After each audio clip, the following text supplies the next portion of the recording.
नमस्ते, मैं राजनंद और आज मैं बात करने जा रहा हूँ लव जिहाद पार्ट 3 पर। पहले तो मैं पहले पार्ट और दूसरे पार्ट की थोड़ी सी समरी रख देता हूँ, जिसमें पहले पार्ट में मैंने ये बताया कि लव जिहाद की शुरुआत कैसे होती है। लव जिहाद की शुरुआत होती है सनातनी बेटियों के मन में जो धर्म विशेष के लोग हैं उनकी एक सॉफ्ट इमेज बनाकर।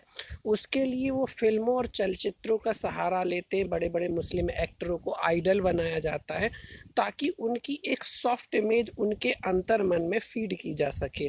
तो पहली चीज़ तो इसको दूर करने के लिए आपको ऐसे चलचित्रों से हम अपनी बेटियों को दूर करना पड़ेगा।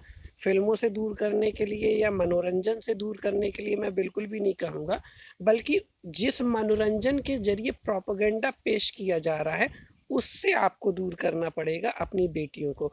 दूसरी चीज़ जो मैंने लव जिहाद पार्ट 2 में आपको बताई थी, मैंने ब्रह्मा कुमारी, आर्य समाज और बड़ी बड़ी संस्थाओं को, यहाँ तक कि गायत्री परिवार जैसी संस्थाओं का नाम लेकर के उनकी कमी और कमजोरियां बताई थी, जो कि सेकुलरिज्म का एक कीड़ा उनके दिमाग में डाला जाता है। सारे भगवान एक है, सब भगवान एक है, भगवान निराकार है और धर्म विशेष का भगवान और हमारा भगवान सब एक है और वो और हम सब एक है।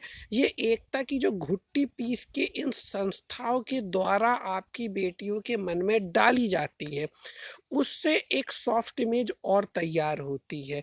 उससे वो पहले से तैयार हो जाती है किसी न किसी अब्दुल के साथ जाने के लिए। आप कितना भी उनको तर्क देते रहो उनके समझ में नहीं आएगा, क्योंकि उनके अंदर वो चीज़ ये संस्थाएं फीड कर देती हैं। अब अगर आपको लव जिहाद से बचना है तो इन संस्थाओं से भी दूरी बनाना पड़ेगी, क्योंकि मैंने लव जिहाद पार्ट 2 में ये साबित करके बताया था कि किस तरह से ये एक उपजाऊ ज़मीन बनाते हैं लव जिहाद के बीज को बोने के लिए आपकी बेटियों के मन में। तो उसको जानने के लिए लव जिहाद पार्ट 2 अवश्य देखें। अब इसमें मैं एक नाम और लेना चाहूँगा, जग्गी वासुदेव जी का। कल ही उनका एक अटपटा बयान आया है जिसमें उन्होंने कहा कि शिवरात्रि हिंदू त्योहार नहीं है। ये थोड़ा अजीब था। अगर वो ये बोलते कि वो सिर्फ हिंदू त्योहार नहीं है, बाकी सब भी शिवरात्रि को मना सकते, तो लोग उनका स्वागत करते कि भैया सबको मनाना चाहिए, भाई हम भी दूसरों का त्योहार मनाने जाते हैं। सेकुलरिज्म की चटनी चाटते हुए लोग क्रिसमस भी मनाते हैं और ईद भी मनाते हैं, कोई बुरी बात नहीं है। अगर आपका कोई दोस्त नज़दीकी कोई है, उसको आपने विश कर दिया तो आपको कोई पाप नहीं पड़ने वाला है इससे। लेकिन यहाँ अगर मैं ये बोल दूँ कि शिवरात्रि हिंदू त्योहार ही नहीं है, तो ये थोड़ा कुछ ज़्यादा नहीं हो जाएगा? जैसे कि अगर कोई ये बोल दे कि ईद मुस्लिम त्योहार नहीं है या क्रिसमस जो है वो ईसाई त्योहार नहीं है, तो ये कुछ ज़्यादा नहीं हो जाएगा? ऐसे ही आप पहले से बोल चुके कि योग जो है वो हिंदू धर्म का नहीं है। आपने भरतनाट्यम को भी हिंदुत्व से बाहर करके रख दिया है। तो ये सब आप क्या कहना क्या चाहते हैं? कब तक आप हमारे सनातन सभ्यता की धरोहरों को दूसरों को सौंपते रहेंगे? भाई हमारी है तो गर्व से कहो ना, ये सभ्यता में ये जो विशेषता है, योग जो है वो हमारा है, भरतनाट्यम हमारा है, भगवान नटराज हमारे हैं, शिवरात्रि हमारी है, गर्व से कहो। क्यों कहते कि हमारे नहीं है? हाँ, आपको अपनाना तो आप आ जाओ। तो यहाँ पर मैं जग्गी वासुदेव की कंट्रोवर्सी में जाता हूँ। वो भी इस सेकुलरिज्म की चटनी चाटते रहते। पिछले साल उन्होंने अली मौला में डांस कर दिया था तो उनका क्रिटिसिज्म हुआ था। इस बार सोचा था कि शांति से शिवरात्रि निकलेगी, लेकिन नहीं, उन्हें यहाँ भी कोई ना कोई रायता जरूर फैलाना था। आगे बढ़ता हूँ लव जिहाद पार्ट 3 में। यहाँ पे मैं एक विशेष चीज़ कहना चाहूँगा कि लोग कहते हैं कि आप अपने कैरियर पे ध्यान दो और पैसे पे ध्यान दो, जो लड़की है वो तो स्वयं आ जाएगी। एक जो सनातनी लड़के होते हैं, खासतौर पे सरकारी कर्मचारी के लड़के, जी तोड़ मेहनत करते सरकारी नौकरी के लिए।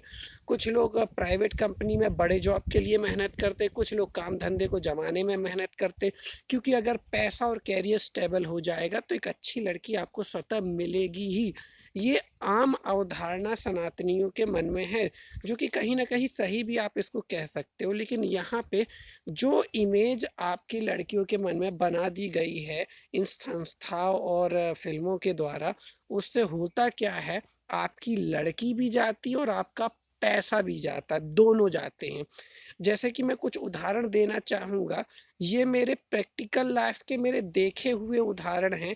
अब क्योंकि मैं किसी का पर्सनल निजता के अधिकार का हनन नहीं कर सकता, इसलिए मैं यहाँ किसी का नाम नहीं लूँगा।